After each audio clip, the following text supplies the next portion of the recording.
16 से 18 अप्रैल तक संसद का विशेष सत्र बुलाया गया है। इस सत्र में नारी शक्ति वंदन अधिनियम पर चर्चा होनी है, जिसे लेकर विपक्ष लगातार केंद्र सरकार पर हमलावर है और कई सवाल उठा रहा है। इसी कड़ी में अब कांग्रेस प्रवक्ता सुप्रिया सुनेत ने प्रेस कॉन्फ्रेंस कर बीजेपी की क्लास लगा दी है, साथ ही एक बड़ा दावा भी किया है। तो क्या कहा है सुप्रिया सुनेत ने और क्या है पूरी खबर, जानेंगे इस रिपोर्ट में। संसद के विशेष सत्र को लेकर सियासी गलियारों में चर्चाओं का बाजार गरमाया हुआ है। विपक्ष बीजेपी पर लगातार सवालों की बौछार कर रहा है, जिसके जवाब में सरकार ने चुप्पी साधी हुई है और राजनीतिक माहौल गरमाया हुआ है।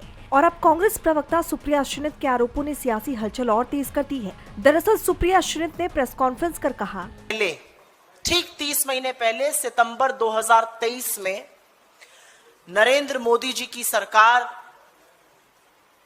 नारी शक्ति वंदन अधिनियम लेकर आई, जिसमें महिला आरक्षण की बात थी।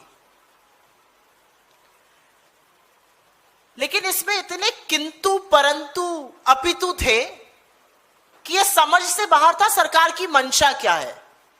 सरकार ने कॉन्स्टिट्यूशनल अमेंडमेंट किया, संविधान का संशोधन हुआ 343A में, और उसमें शर्त डाली गई कि पहले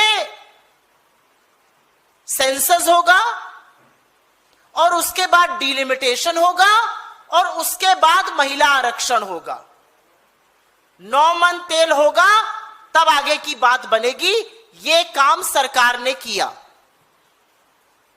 और उस वक्त विपक्ष ने विमुख होकर स्पष्ट तौर से कहा, महिला आरक्षण में ये किंतु परंतु अपितु मत कीजिए, अभी लागू कीजिए, बिना शर्त के लागू कीजिए। सुप्रिया सुनेत यही नहीं रुकी, उन्होंने आगे कहा कि आज द हिंदू अखबार में सीपीपी चेयरपर्सन सोनिया गांधी ने मोदी सरकार के जुमले की कलाई खोल कर रख दी। सोनिया गांधी ने साफ कहा कि महिला आरक्षण मुद्दा नहीं है, वो तो सदन में पास हो चुका है।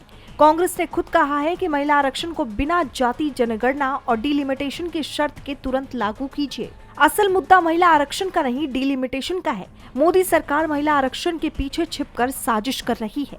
बता दें, द हिंदू के एक लेख में सोनिया गांधी ने आरोप लगाया कि प्रधानमंत्री का असली इरादा जाति जनगणना में देरी करना और उसी भटकाना है। उन्होंने सरकार की मंशा पर सवाल उठाते हुए कहा कि जब तमिलनाडु और पश्चिम बंगाल में चुनाव प्रचार चरम पर है, तब सरकार विशेष सत्र में बुलडोजर चलाकर बिल पास कराना चाहती है। विपक्ष ने 29 अप्रैल के बाद सर्वदलीय बैठक बुलाने की मांग की थी, जिसे ठुकरा दिया गया।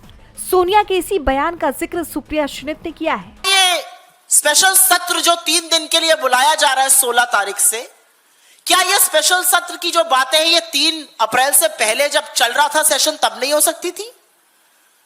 क्या ये 10 अप्रैल के बाद जो अभी चुनाव खत्म हुए 9 तारीख को जिसकी वोटिंग हुई तब नहीं हो सकती थी?